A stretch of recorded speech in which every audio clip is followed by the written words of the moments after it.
Welcome to another Wargame review from theplayersaid.com. My name's Alexander. And I'm Grant. And today we're taking a look at a new 2025 game called All Our Brothers, The Battle of Solferino 1859 from Legion Wargames. This is a two-player kind of strategic hex encounter war game where you play as either the French and the Sardinian kind of allies, I believe that's who it is anyway, and against kind of the Austrian coalition in the Second War of Italian Independence, that very famous war. I didn't know there was a first one. I'm just kidding. That's terrible. But this is a new game, but it uses a system that we are familiar with. And very much enjoy. Yes. The designer of this is it Brian Armour. And this uses a blind swords style chit pull system. Mm-hmm. There's obviously modifications to it, as there are with all of the different kind of spin-offs of that series. But this is a game that if you've played a blind swords game, you'll know how a lot of the chit pull initiative systems work, a lot of the dice rolling systems as well. And then a game that we will probably reference a number of times is At Any Cost, 1870, which is a Franco-Prussian war game. But this shares a lot of familiarity with. It reminds you of that game in a way. And partly it's a kind of the European setting, but also it just is kind of, it's like a standalone. Like the blind swords games are great, but they're all like, it's a massive ACW system and it's very ACW. But then, you know, these other kind of spin-off games, it's this thing, and this is what it is. Mm-hmm. And there's just something cool to that where you get a very different piece of history, something that I don't think I played anything. No.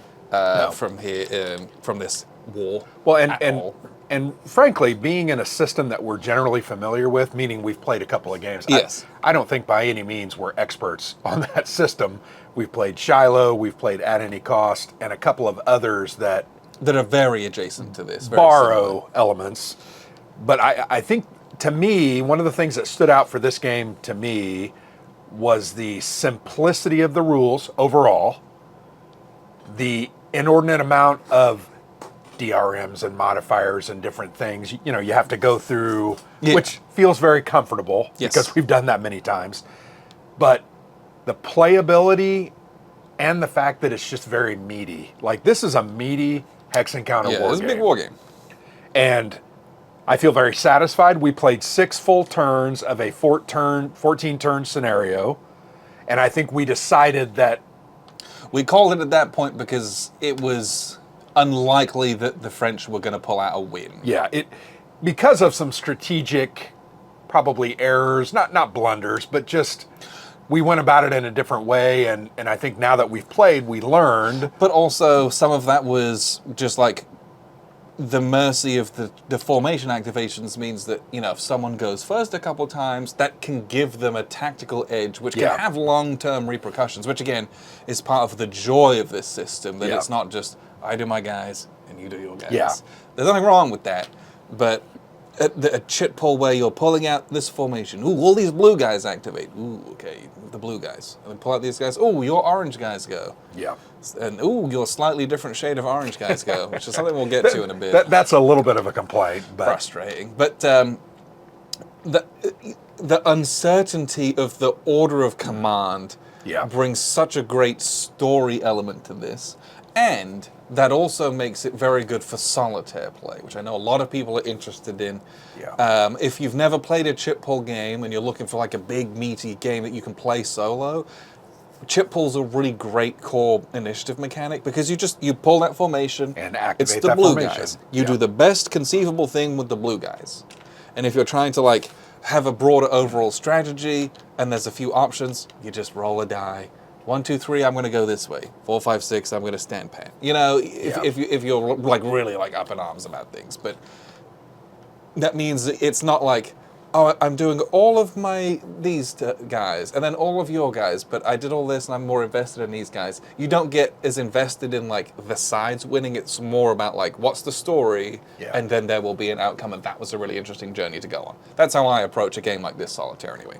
Well, and then I think on top of that, with the narrative that is created by the chit pull and the different activations, inside that chit pull there are the events. Yes. And that's a very classic Blind Swords series. You throw 4 or 5 odd chits in there that do everything from allow another attack or an extra movement, but in this game you throw in, I think, some very key tactical chits that really made it interesting. And what makes it even more interesting is when they come out is very important to the game. Yeah, to the timing, because you're I've got these great things in there. They never come out. They never came out. Or they came out when that was already passed. Or yeah. That to me is the other element of the narrative creation from the chit pull. And that's why I do like the Blind Sword series, because they throw that in to make it even that more rich. And what I like about this is that you have this pool of chits, of event chits specifically. You get to choose from them. You put the ones in that you want. Yeah. So you're going to tailor those events. And those events have all sorts of things to like mess up your opponent's activation type, or to like give you a bonus in combat, and all sorts of things. Like, you can tailor the events to your needs. Yeah. And that's just a fun little exercise without, like, I have to pick 2 or 3. It's not burdensome. It doesn't take a long time. Sometimes those kinds of things really like bog down the flow of play, make that prep phase real long. It's not that. You just like, I need this one and this one. This is really strong. I'm gonna leave that one in. Great, done. Well, and I think what you're doing really is you're tactically trying to look at the situation and go, okay, as my enemy, you're set up to do a lot of assaults this turn. So I'm going to choose the one that was uncoordinated attacks, where I get to tell you, nope, those other guys don't attack. Yeah, there's no support. There's no support. And that was key. Like, I started choosing those near the end of the game. Early on in the game, the one that would change the stance of your HQ from either aggressive to misinterpreted defensive. orders. So very good and so very important because of what you can do when you're aggressive versus what is allowed to be done when you're defensive. Yeah. And in this type of a game, I think, like you said, the French and the Sicilians are kind of on the offensive, whereas I felt more defensive minded. You guys hold most of the field and are trying, at least in we played the, what was it called? The blue scenario. Yes. Is what it was Scenario referred to 3, as. I think it was. Here, let me. What's the learning one? 4? Campo de Medoli. Yes, that one. That one, yes. The left side of the board. Yeah. Which I believe is actually the south side of the board. But yes, north is this way. So anyway, that tactical decision about the situation and what was going on, I very much enjoyed that. I also really enjoyed, as the game wore on, you started with 3 of those. I only got 2, so I felt like my decisions were even more important, and I had to really make a decision about what I wanted to do. Conversely, you also had way more types. Yes, right? I had a lot more options. So you had 10 different types. I only had 5. Did you have the same number? So no, I had only the grey ones, which are the French ones. Okay. But if we'd have had the Sardinians in the that would have been the green ones. Then you have the green ones too. Okay, so you had 6 and I had 5. And those are organized separately, and they go in like in the campaign. It's like you get 3 French and 1 Sardinian. Like there you go. Sardinian. I said Sicilian. There's great choice in that, but again, it doesn't bog the game down. Where other games, it's kind of like, okay, I have to organize all this stuff, and it takes forever. And it's just like, you understand the game situation. Cool. I really need to be able to do that to you. I need to be able to do that to I need to give myself a bonus, and then it's done. Yep. It's very clean, and I think that's generally how I would describe most of this game. It's very clean. It's very well done.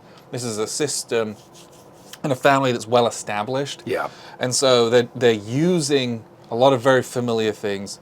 You know, the movement, the way that the combat works in this is unique to this system, but it's also not necessarily very complex. This is a great play aid where it's like you pick the column and everything is a column shift one way or the other. And that's Blind Swords is that way too. There's no die roll modifiers. It's column shift modifiers every single time. Yep. I think there's 1 die roll modifier in this, and it comes from an adventure. Right? Well, it's that +1 to the roll on the dice. Yeah, or +1 to the re-roll. But that's only from like 2 events that do that. Yep. Whereas everything else a column shift. How many other games do we have? I think about the 40X system from GMT games. you get column shifts from artillery, and then everything else is die roll modifiers. It has Yep. both of those, and this system, they tried to kind of keep Made it it clean with clean. this. Like, it's Yep. just the shifts, and you roll the dice. Yeah. I also think the way that combat works, because there's the two different types. There's the assault and the fire, and you've got to really decide which of those you want to do at what times because they're vastly different. I feel like the assault is just very much like it sounds. It's going to be a little bloodier. There's potential there for you specifically to really deal some blows and punch some holes, whereas I want to be doing more op fire and the fire attacks. and not quite as good, a little more random. Yeah, you'll But never important. You'll never like destroy a unit with fire combat, but with enough fire combat, you will degrade them such that they will be destroyed. It'll take a long time. You can do it, and I think that's one of the things that really shines about this system. And I remember it from playing Shiloh last year as well. This is the ultimate game of you move up, you take defensive fire, Yep. and then it's like, and then do you go right then? Because you can either charge immediately or do you wait? And it's like we're firing at each other to try and soften each other up, and then you go in for that Yep. assault or that charge. And it's that case of, you shoot for a bit. We got some shakings out there. All right, we got to go in. Or do you just like go in Yeah. whilst everyone's fresh? Yeah. Because they're fresh, but you're also fresh. Yep. And so Yep. there's withering fire, like with that when you move in. But if you can survive Yeah. that and you've got numbers, assaults Become favor the player Yep. with literally more guys. well, and I think the other thing I wanted to talk about was the dice system, right? Everything's based on a 2d6 roll. Yeah. So you're going to roll 2d6 to basically determine the result on the column that Yeah, the column's assigned. either like your strength points for fire combat, or it's like a differential on assault. for assault. But you roll that 2d6, but you also at the same time roll the 10-sider, and this is like your morale die. Yeah. So you have to not only hit, meaning you have to do something Yeah, you have to 5 hit on or the 6 or 2d6. 7, and then you have to hit also on the morale die to overcome their morale, or it's ineffective. It really reminded me, and we talked a little bit about this, from Warfighter, totally different game. The Warfighter has that penetration die where, you roll your 10-sider to hit. Oh, I got a 9. I hit. But then I rolled my penetration die, I only rolled a 1, and I'm not penetrating. Very same feeling. Yes, here. conceptually same, and you only do the D10 on the fire combat. Right. Which, again, you think about historically what's going on. Here's a frontage of hundreds and hundreds, if not 1,000 men, and we're shooting our muskets and rifles at each other. You're Not that scary. You're not going to kill everyone, right? Yeah. You might kill You're going to hit like a couple one guys in 10 shots, who, at this scale, that's effectively meaningless. Yep. But it's, okay, is the fire heavy? Is it accurate? Is it going to break the morale of people who are like, Tony over here went down. He's the only one that went down, but I don't like what's going on here. Yeah. And so, you're hitting, but then you get this, and how well you roll the 2d6 will give you a modifier to your morale die. Yep. So even if you roll kind of average, so you roll a 6, if you roll real well with this 6 is going to get a +2 It or can a get a +3. 7 or 8, become an 8, yeah. And that can get, there were times we rolled a couple 10s, and then you'd get, I think I rolled a 10, and I rolled boxcars and a 10 once. Oh yeah, that was incredible. And so you end up with a 13 on this die, which is going to do effectively at minimum 2 morale hits to literally any unit, because it's +4. There's just so much differential there. But there's these gradients of how well your fire does if you shoot well and if you have your morale die well. But the fire combat as such, you got these 2 gates to pass through. It's less effective, right? Yeah. It's less effective. It just is. Well, and I have also always enjoyed a combat system that has 2d6, because I feel like the results are way more varied than on just a single 6-sider. But they also have that nice bell curve. They do. Which They do. means you're going to get Well, more often than better not, you're going to results. roll 5, 6, 7, and 8. I think that's mathematically proven, and I think we saw that quite often. Occasionally, you're going to roll boxcars. occasionally we had two snake eyes. Snake eyes. That was nuts. But I very much enjoy, like you said, the bell curve and the distribution of the results. But I love the addition of the 10-sider. It just, I don't know. I like it. It's a neat thing. It keeps the game from devolving into something that wouldn't have happened, right? Yeah. If the fire combat is to, you give it a go once, you soften them up a little bit here, there, and everywhere, but not everywhere, and you don't like cripple people. It's basically what's going to happen. So that you can get into the decisive assaults. Mm-hmm. Like, these kinds of battles at this scale are not won by shooting at each other. They're almost never. Yeah, it's about bayonet charges to push people out of positions. Yes. Right, to move them back, reform, soften them up for that charge again, or that cavalry charge. Can I get the -1 on them? Can I get the -2 on them? But I must charge regardless. And so then you run the guys in, and like that -1 can make a big difference. How many times was that one the difference between a morale hit and not a morale hit, right? Huge. And that also speaks to extremely good game design from Brian, where even us on a first play of this, you can see the nuance of the difference between a 6 and a 7 is huge. And the difference between like a 7 with a shaken and a 6 with a shaken is massive as well. Yeah. And I think that's really cool how you can get that with just a couple of different numbers printed on a counter and the effect that has in a game and everything that leads up to that. Yeah. Instead of it just being arbitrary. Yep. Nothing in this game felt arbitrary, is what I would say. And I think that's a credit to the design, without question. Well, I also very much enjoyed the Elite. Wasn't it called Elite? High quality. High quality. So I enjoyed the high quality concept. You know, I had a few units. I think you had more units, but I felt like most of your elite or high quality units were your artillery. Yeah, was that correct? I had a couple infantry in here, but a lot of my artillery was high quality medium artillery. I thought that was pretty cool. I mean, it reminds me Napoleon Bonaparte was an artillery officer, right? Yeah. Obviously. This is Napoleon III, though. No, I get it, but I mean, it's that concept of really good artillery can make a huge difference. Yeah. Well, and it did the couple times it was brought to bear. And it helps to bring more, like, you know, the order of battle has the historical asymmetry in it. Yeah. But yeah, like you said, that extra flavor means that I have a better focus on the artillery. Yep. So I'm like trying to position them and get that as much fire out of those guys as possible. Yeah. And you had those, because you had your little special units, which were I had the infantry Jagers mostly, but the Jager event on top of that, you're like, I got to put that in to make the most of those 100%. guys as well, because they're going to shoot. That was opportunity fire them, right? So they would shoot again out of turn with a +1. Opportunity fire with a +1 die roll. Very important. And I probably didn't use that enough early on, but I did start using it more, and to bring, once again, 2 opportunity fires to you to get a lot more shaken, a lot more disrupted results. And again, that's important because I then have to charge. And I'm charging now with a guy who's a 5.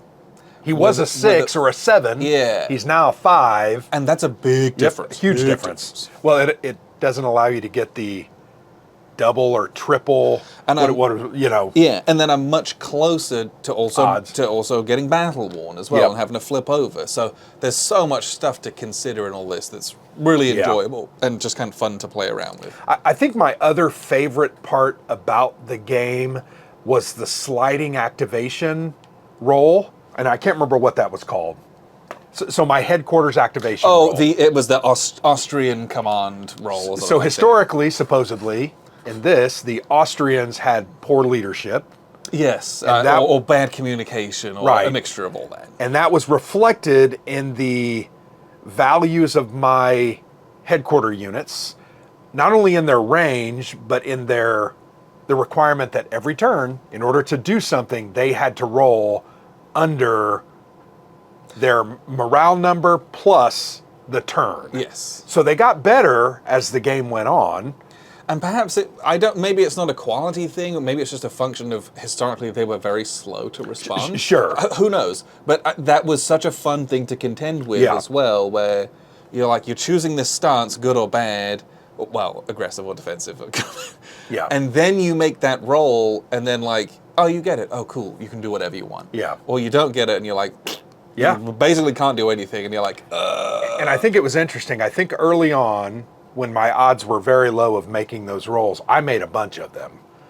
I literally had to roll, like in turn 1 and Yeah, 2, I think you were I had to always- roll like 3s or 4s, and I did that quite a bit. Now, later on, like in turn 4, 5, and 6, I started rolling 8s and 9s and 10s, and it has to be under that activation and number. it's just that's the great part of having a chaos random luck factor Yeah, in it. yeah. It's like you make the hard rolls and you didn't make the easy Yeah. ones. And sometimes that happens, and that's a great story as well. And when it didn't happen, it kind of sucked the life out of me. Because But I recognize that that is a very interesting and somewhat novel way of dealing with that, And particularly in the differences between the two commands. yes, and I that was a really fun thing to kind of see 100%. play out, and those rolls were always dramatic. Oh, like it was 100%. It was a great point. They of were drama, too. meaningful down to the very end. Yeah. And I actually remember telling myself, "Oh, Grant, just make it to turn 4, because then you're 2 or 3 plus the turn number, which is 4 or 5. I'm going to make that every time." Nope, I didn't make it a lot of the time later in the game. But that to me evoked that exhaustion and chaos and den of battle, that it got harder as the battle went. I mean, look at this mess, right? We've got shaken and disrupted and out of command markers all over the place. I can't even imagine being in here and trying to take a command from my leader to do a flanking minute. What? I can't hear you. I can't see you. I don't even know where I am, right? Yeah, or you're getting like one rider came past and he's like, "Everyone advance," and the next one come by and he's just like, "Make sure you defend." And it's like, what? Was that was a conflicting order. What's going on here? I love that type of chaos when you can interject that into a game, and I think Brian did a great job. I think the system does a good job, but I very much like the way Brian handled the differences. Made for a very interesting and playable experience. I had a blast with this. I really, really did. Agreed. This is one of those games that is just like a solid, great war game. Like it's very well designed. It's very well produced. There's like... Oh, it's beautiful. Beautiful game. One thing... Okay. Well, let's look at the board and then we can... Yeah. I'm going to show you the board and you're going to understand what I'm about to talk about. What we'll do is we'll wrap up with a few final thoughts after. So here's a look at the game board. I'm playing with the audio settings, so bear with me if this is too low or too high. But for the purpose of this, we're just going to kind of see what happens here. I'm trying a few different things with the microphone. So here's units on the nice hex grid. A couple of things that we kind of had shown beforehand, but I wanted to kind of reiterate. We're using the cube for me trays that are kind of laid out in rows like this. And so I have each of the different formations kind of lined up nicely. The admin markers are kind of like here, whatever, but it just helps to set them up nicely. Hey, turn 2, these guys come in. They're all nicely laid out. For this game, it's cool to organize them that way, but for something like Empire of the Sun, where it's all mixed, you just have all your unit, like all your turn 7 guys, then all your turn 8 guys. You just bring them all out. Just makes it a bit easier than rooting through the wells to get them. So that's what we meant kind of when we talked about that. And then we have some off-map holding boxes that aren't shown here. There's a whole bunch for like holding different big stacks. There's a whole bunch of event holding boxes. All the CRTs are off-map that you cannot see. But the really important thing is this victory point and morale track. So victory points are just kind of tracked on this little wheel basically down here. You're going to raise and lower them based on killing guys, doing morale hits, taking territories, all the things that you might well imagine. But the key part of this game is this morale track. And we'll talk about why that's the case. But basically every different core on the map has a starting morale value, and you will spend that morale down, and once it hits 0, that core is effectively broken. And it's not that like breaks the whole game and you lose necessarily, although that's you're probably close to it. But what that does is it makes that's kind of your army weariness, and you will be much less effective once you hit that. So that morale track is, think of it like a currency that we will expend later on in the turn. But I wanted to show you that right off because that's a key change to this blind sword system that they've made, and it's really, really, really interesting to play with. It's kind of this mini game inside the game. Okay. So I realize this is upside down. That just happens to be the way that we've got the board kind of set up, and that's unfortunate for everyone involved. I'll kind of turn some bits around when we're doing it. But what's really important here is that we have kind of our French units here. They're the kind of grey ones, and each units have the banners on them for their different formations. And again, this is what we talk about where the colors are very close. We have this kind of very dark purple, this slightly less dark purple over here. For many people, not that big a deal. For a lot of people, kind of a big deal. This is also really, I don't want to say obnoxious, but here we have this like kind of light pale gray on a gray counter, and then we have a slightly different shade of gray-blue on that gray counter.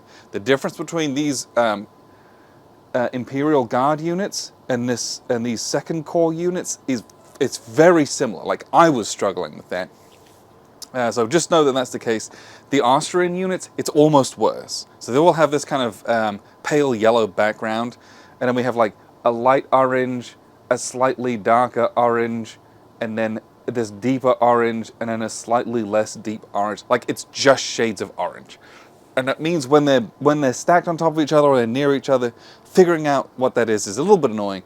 They could have just been made easier, right? You didn't have to do that. You could have used much more different contrasting colors, and they just didn't. So just know that going into it. It's a minor quibble, but for some people that is a serious quibble. For me, it was fine. It was irritating in a way, because sometimes I was like, oh, is this guy? Now, it says on the counters which formation they're from as well, but it's like I have to look at two pieces of information instead of one. It didn't have to be as complex as it is, right? All that to be said, this is kind of what the game looks like. Any game that's divided up into formations like this, the formations are going to be important, typically, right? It's very rare that you put all this information on and it's just for funsies. So the way that this game works is it is a chit pull system. So we have our little cup over here, and inside it has all of the different formations. Hey, we're going to pull a chit out. Ooh, we're going to activate these guys. And ironically enough, it's the Imperial Guard, which is like literally like two little stacks of guys over here. The Imperial Guard in this particular scenario don't do a whole lot. They don't show up very big. In other scenarios or in a campaign, there's like a big bunch of them kind of over here to the left. But you pick a chit and you activate that chit, and you do the best possible thing with that chit. When we talk about chit pull and we say it's solo friendly, that's what we're talking about. Now in this particular game, you're going to go through kind of a little sequence of play. Of kind of what to do on your particular turn, and basically it's going to be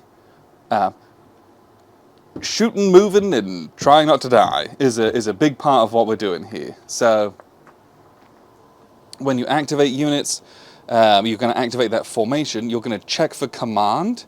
So you have a commander on the board, and that commander, so like this guy right here.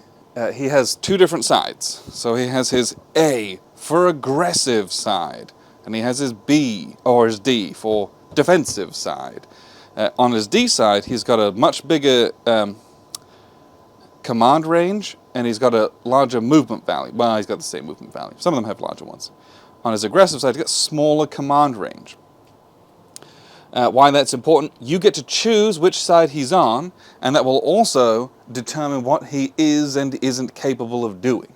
So there's a couple of different things that you can do, and it's on the play aid. Let's see if I can't pull up the correct play aid for you just to kind of show you this. So you're going to choose, if you're on the aggressive mode, your units may engage, they may do fire combat, they can do assault combat, and they can move, but you only ever get one rally.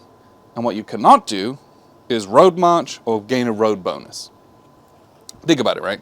If it's effectively, they're not in column, they're spread out, and they have, a 200-man frontage, and they're marching up slowly to get into combat. That is an aggressive stance. So you can't run down a road at top speed. Or you've got them in a defensive mode, where they can do fire combat, right? You can shoot from, what is this? This is 1859. You can shoot from 200, 300 yards away, depending on what you're armed with. You can move, you can gain movement bonuses, and you can get as many rallies as you're capable of doing, if you wish, and again, we'll get to that. But what you can't do is engage, which means moving adjacent to someone, or engage in assault combat. You can't do that. So you have to choose which side to be on. Sometimes you want to be defensive so you can get more people in command and kind of rush across the board. If you need to actually engage the enemy, you have to be in an aggressive stance. So that's immediately the first choice that you have. And I'll be honest, there are some events. So there's like a whole bunch of events, and you're going to choose some to go into the cup, and you're going to get them as they come out of the cup based on time. But you might have something like misinterpreted orders. And what misinterpreted orders does is, when I, as the Austrian player, play that, I'm playing it as soon as the French player kind of makes this decision of aggressive or defensive, I can play that, and I flip them to the other side. And so there's a little bit of gaminess going back and forth of like, oh, I'm going to go defensive, hoping that they flip me because I know that you've got that. Or you think they've got it, right? There's a lot of hidden stuff in this one. But if someone goes really aggressive and they're going to break your line and you happen to have that, you're like, sweet, I'm going to flip you to defensive. They quite literally cannot engage and charge you. And so you can get yourself out of a pickle with that, or you can put your opponents into a pickle with that. And a lot of the events do different things, like give you some combat modifiers, mess up your opponent, allow you to do something pretty cool. So the events are a fun little addition to that, which I have appreciated as well. But effectively, on your... also, one last thing. You have the command range. So you have a command range of 4 hexes if you're defensive, and it's literally 1, 2, 3, 4. You count 4 hexes, now you've got this nice radius. But that can also extend. So let's say I have this guy kind of back here, and these guys over here. So 1, 2, 3, 4. There we go. 1, 2, 3, 4. He would be in command, and he wouldn't be in command based on the distances. However, the way that this works is you're in command if you're within the 4, and you're also in command if you're adjacent to someone who is in command. So in reality, I could have guys going all the way out here, and they would all be in command, because they're all getting their commands from him, and he's getting direct orders from command. Think about it that way. And so command is really important in this one, and we'll see why here in just a second. But it's also something that you have to work with, and sometimes you have to gamble, and you get guys out of command. So we'll kind of look here real quick. If you're out of command, you can do defensive fire, you can move, but there's a whole bunch of other stuff that goes on with that. But what you can't do is engage, do fire combat, do assault combat, get a road march, road bonus, or rally. So almost nothing. Like, all you can do is do defensive fire, which is you're being charged and you shoot them, right? It's just reactive, right? It's kind of built in. Or you can move. But when you move, you pay double cost for any non-road terrain, and the only move you can make is to move directly closer to your headquarters. Every hex that you move must be closer to your headquarters.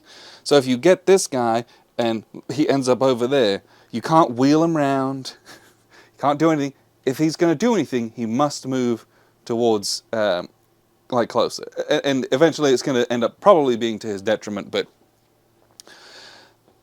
that's a double-edged sword. If you can manage it, and manage it well, you can actually use that defensive posture to kind of suck all your guys in to a focal point and then kind of throw them out. If you're disadvantageously put that way, if they're out of command. If they have to all be spread out. But what you ideally want is get your guys, get them all in command, and then you can operate and do them normally however you would want, right? That's ideally what you're trying to do. Once it's great. Now that we've kind of chosen a posture and we've done all of that, what we're going to then move to is, well, what do you actually do on your particular turn? So we've done our kind of HQ command step. Oh, also, real fun part. For the Austrians, especially for the first half of the game, they have to roll a die to see if they'll even activate, basically. So this guy, for example, has a command rating of 3. And what you're trying to do is you're trying to roll your command rating plus the turn number. And I believe, I have to remember what number it is that you're trying to hit for the Austrians. You are trying to hit... you're trying to roll less than the sum of those two things. So I've got a 3 and it's turn 1. I have to hit a 4 or less to even be able to activate. And if I mess up that roll, which early game is pretty easy to do, you simply do nothing. And on a 10, on the D10, you will always do nothing. 10 is always an automatic failure. This is a game of trying to roll low. That on the D10s at least, typically. So that was something that we had to contend with at the Austrians. They just had poor command. They were slow and sluggish historically, and so that's the way to kind of mirror and mimic that into it. If you roll really well, hey, you'll be able to do whatever you want. But early game, it's going to be a little bit more of a struggle. There's modifiers to that. If you're already engaged, you get a -2, which is a good thing because you're trying to roll low, because you're already fighting the enemy. Of course, you're going to continue to like fight the enemy and react much better than if you were like sat back here, which is where like half the Austrians start. Once we're kind of done with all that, again, you'll do all that. You'll have a fire combat step where wherever you are, you can kind of shoot each other if you're engaged, or if you've got cannon and they've got range. And the range in this one is typically 1, 2, or 3 hexes. For most things, it's 1 or 2 hexes. So you do all your shoots, and the shoots are okay. You're mostly going to be throwing out disrupts and maybe a shaken or 2, maybe. And you're doing that on that fire table. Then you move everyone, kind of move them all up, if you're aggressive, obviously. But you do all your moves. Then you're going to take defensive fire from anyone who you moved adjacent to. And if if you survive that, then you do assault combat. And we go into the assault combat DRMs and you roll on the CRTs. And basically, the way that it works is you roll. So typically, you roll a D10 for things like the command checks and the rally checks. You roll in a D10. For combats, you roll in 2D6. And you're going to roll a 2D6, and you want to roll high on this one. And normally, we're breaking trying to roll high or low rules and mixing those. I don't typically like that in a game. This one I cared a little less because you're using different types of dice, but still a little bit naughty. You could have just reversed a lot of those ratings, and then the modifiers would be inverted with pluses instead of minuses. You could have done something like that. But that's what they chose to go with, and that's what we're going to do. But basically, here, let me pull it out. It's under a plexi here, just so we can kind of show you what this looks like. But like most of the Blind Swords games, or even things like Battles of the American Revolution, which uses a system like this, you're going to add up all of your combat values, and you're going to add up all of their combat values, and add and subtract those, and you'll get yourself a differential. And that differential will be anywhere on here. And then all of the modifiers are shifts on this chart. So if you've got a good differential, and then you've planned well, like you've got really good odds ratios because you're bringing support units, you've played some special event chits, so we'll give you additional modifiers. You've got a flanking attack coming from all sorts of different directions. You can get yourself up here real quick, and then it's 2d6, and then on here, defender takes X amount of step losses. They might have to do here we got all the you get like a tough fight. The largest SP is gonna, in both lead assault and hex and defending hex, each takes a test against their morale, both rolling a d10. So some things are like everyone dies. Some things is, hey, the defender takes a whole bunch of stuff, and then you'll gain disrupts, and you'll gain shaken markers, and all of those are going to contribute to your morale. They're not going to contribute to morale. Well, they will later, but they're going to contribute to victory points as you inflict step losses, as you eliminate units. That's where most of your points are going to come from. Then the most interesting part, right? Moving guys, assaulting guys, we all kind of know how that works. The coolest part of this game, and I cannot stress to you how much I liked this part of this game. You can see we've got all these different shaken and disrupted markers out. You will get a lot of these as a result of combat, especially fire combat, and then as a result of failing morale checks and assault combats. That's the one. The best part about this game is, especially if you're in defensive, if you're an aggressive, you can rally one guy. If you're in a defensive posture, you can rally as many guys as you want. And I loved this part, because if you want to rally a guy, you simply rally them. Hey, this guy's shaken. I take the shaken marker off. And in every other game, you have a little you have a little morale value, and you got to roll that sweet D10. You have to roll under that, and he would recover. You would have a leader on him. He'd get a +1 to that roll, or a -1, depending on how it was going. And the modifiers. He's behind the lines. He gets a modifier. But in end effect, most games, you roll a die to see if you recover. This game, you can recover as much as you want. But every single time you recover a guy, you rally a guy, it costs morale. Boop! You simply go from 9 morale or 8 morale down to 7 morale, and you can take that off. I could rally all of these dudes if I wanted. I'm gonna take a massive morale hit, but I could do it because that would have a massive swing on the battle. But it's at what cost? And I don't know about like the simulation value of that back and forth, but what I do know is that it makes for a fascinating in-game economy of your morale points. How much do you want to gamble with the status and quality of your army, and then breaking that army, getting yourself further to loss to keep your guys fresh? And I'll be honest, normally Grant are extremely aggressive in these games. But this was because it's like, imagine you're going to roll all these and you're going to hit them all. And you're like, great, they're all ready again. And there was no cost to that. There was no cost to rolling a d10 and getting lucky. And morale is so little about luck, if you ask me. And I really like that there was a cost to do that. And this economy drives the heart of the game. And you'll see how many shaken and disrupted markers on there, because it made me more cautious. It made me do things I otherwise perhaps would not have done in a game setting where I'm like, charge them all up the middle, we'll go for broke. This one, it's like, I can see the degradation of my army separately on this track in addition to what's going on the board. I can recover all these guys, but it's at what long-term costs over the course of the whole battle. And it was such a fascinating part of the game.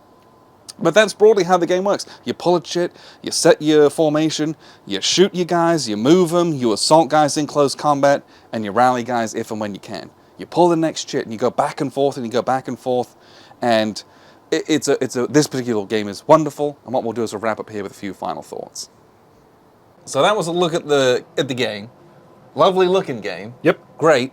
Practically speaking, I found the units, especially, but not limited to, the Austrians, very frustrating to play with. This is a salmon color. This is like a light orange. This is more of a burnt orange. This is 4 oranges. Yeah, it's just crazy. Now, and without my glasses, if I'm sitting here looking, I'm like, there ain't no way I can tell.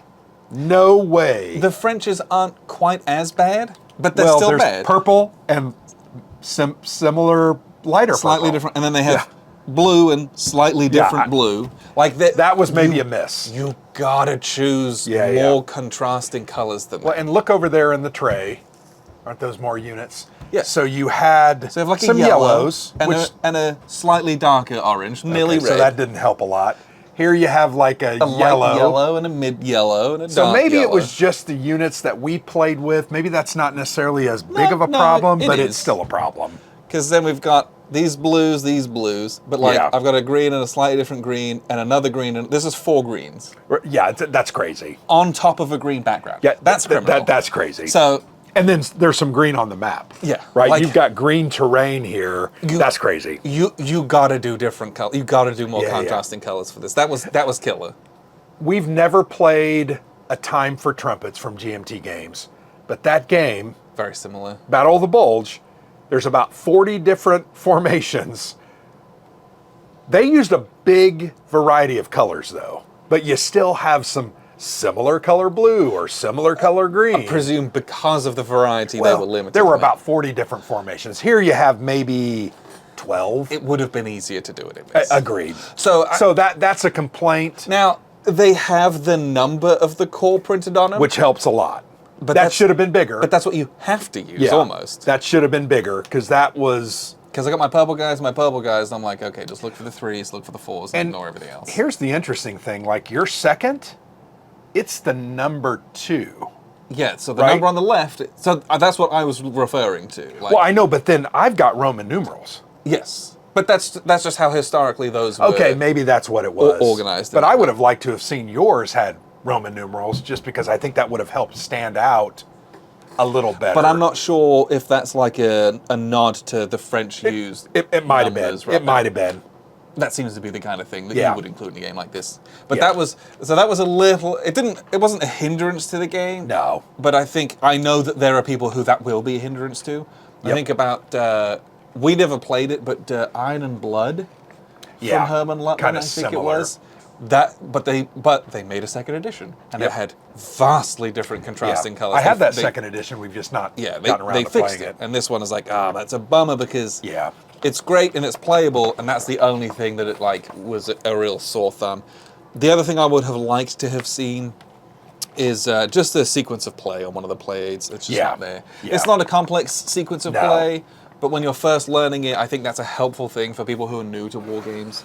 And you could have stuck it on any one of these. I also, now we didn't use them. No, I very much enjoyed these force displays. I appreciate that they're included. Yeah, Yes. you put literally, your HQ or whatever. Yeah, so like and this then the different stack, units. and you stack it from bottom to top how it would be on the board, because stacking order is important. Very helpful. I very much enjoyed that. The other thing that I wanted to comment about, and this was one of those historical kind of special rules, the McMahon. Yes, specifically for this scenario. Second French Corps. Fascinating history, right? Very interesting that you had a choice about losing your entire second for how long? How long? Oh, did the it rest say? of the game. For the rest of the game, or giving me 6 victory points. That was a key decision. I think had you made more progress on that right flank, you might have said, I can't give you 6.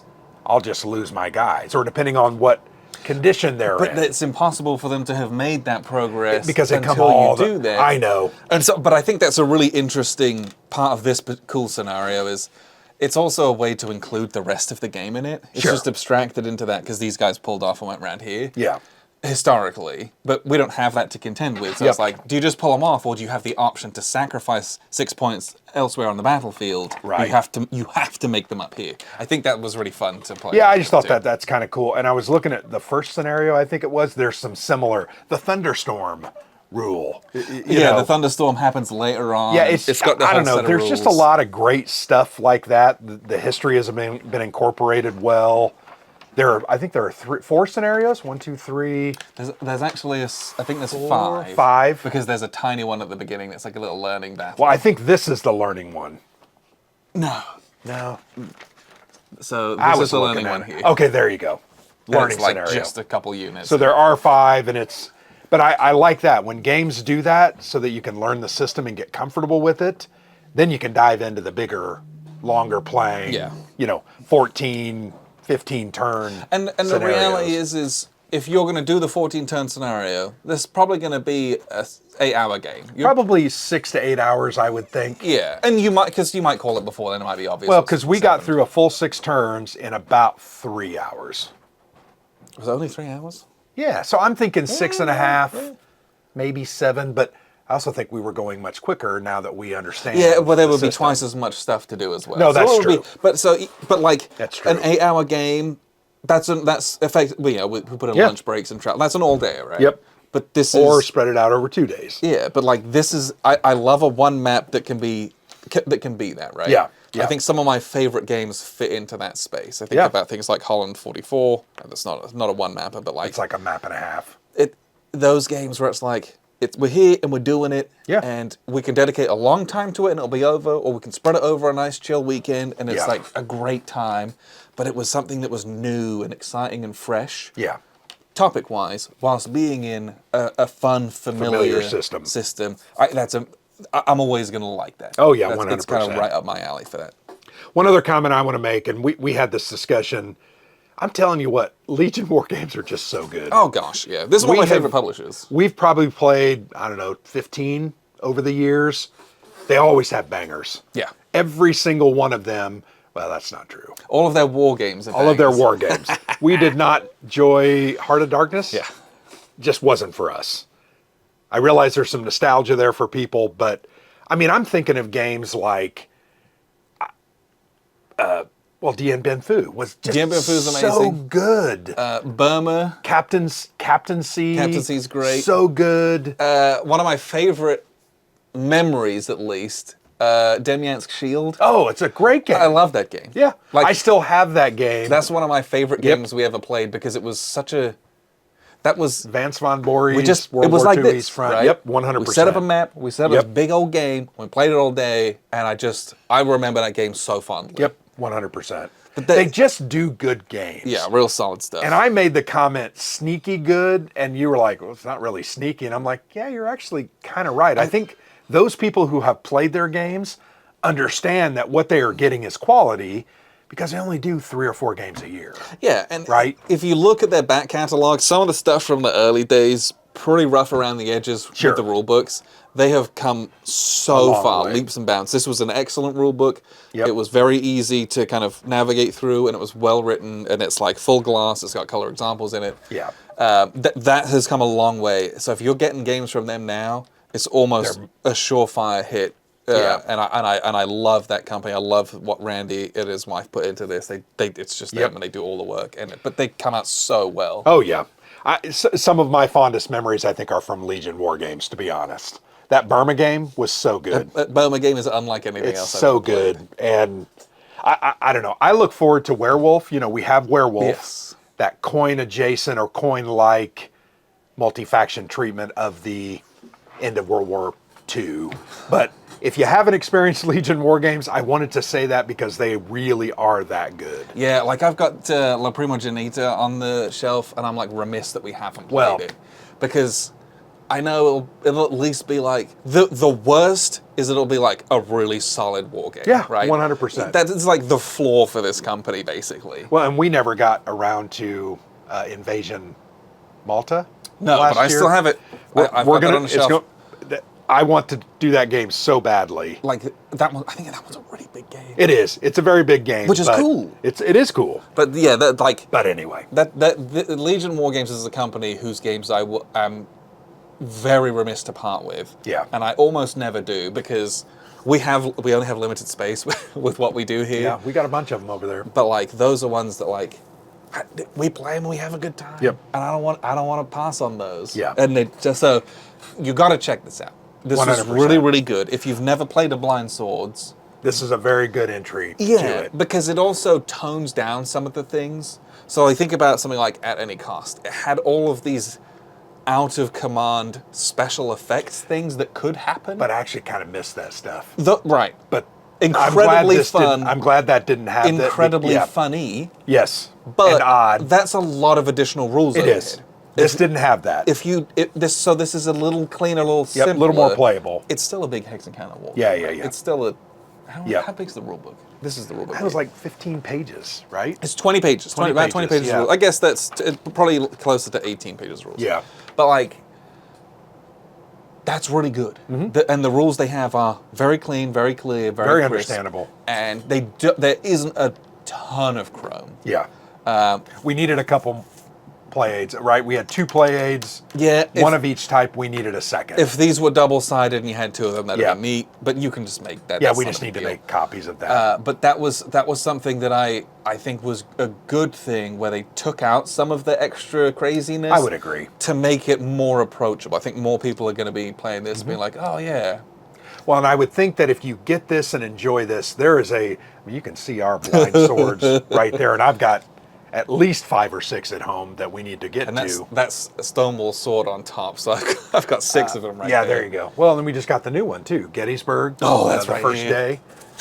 Yeah, so very much This is excited about that. so Revolution Games does the Yeah, not Legion, Revolution. different company, but this is the American Civil War blind sword system that we were talking about earlier. Yeah, sorry. We have too many. Of I them. feel like this video kind of went out to a lot of different games. No, but in what a we're saying comparison. is great game, great company, Great system. great system. Yeah, and there's a 100%. lot more out there to enjoy. If you buy this and like it, there is a lot of stuff Yep. out there that will tickle your fancy. This, I think, would be a fantastic first step on that journey of discovery of the American Civil War Blind Sword series. Yeah. And the other games, At Any Cost, that is adjacent or a different, I don't know. There's just so much there. Yeah, I had a great this time. was a really clean use of that system. Yep. That I think is going to 100%. serve you very well moving forward as well. Yep, agreed. The last thing that I will say is that we have the, I'm using the Cube for Me counter trays for this. Where you like line them all up and they Very all cool. stack. I've got like 3 or 4 of them. That is, Did 3 or 4 fit everything? I used 3 trays and 1 lid. Okay. And that fits everything. And it was really like only like 2 1/4. Like this one doesn't have a whole bunch of stuff. Got it. But I used them. They're like 3 millimeters too long for the box. They fit in, but they're kind of at an angle. Whereas like all the maps and stuff, it still fits in, but it's like kind of awkward. So maybe use something different. Got it. But this is the perfect type of game for that, because if you look at, this is the setup chart and the reinforcement stuff. So this is how I have it lined up in those trays. Yeah, there you go. It makes setup really, really, really easy. Yeah. And so when your counter trays can also do that, I think that's like real cute. Yeah. But that's Cube for Me. Yes. We have actually a promotional Yeah, if you go on there code and use down at the bottom. our little link, you get 5% off. But that's, Yeah. I used that in this. This was the first time using those. And it was a fun, I remember lining them all up. I was like, oh, that's cool. But yeah, there's options for storage as well if you wish. But yeah, all our brothers from Legion Wargames, you got to check this out. Yep. Really good game. Just, I could gush about this game a lot longer. Oh, it's so good. We're going to end it here before I ramble on too much. But appreciate you everyone for tuning in. I've been Alexander for theplayersaid.com. And I'm Grant.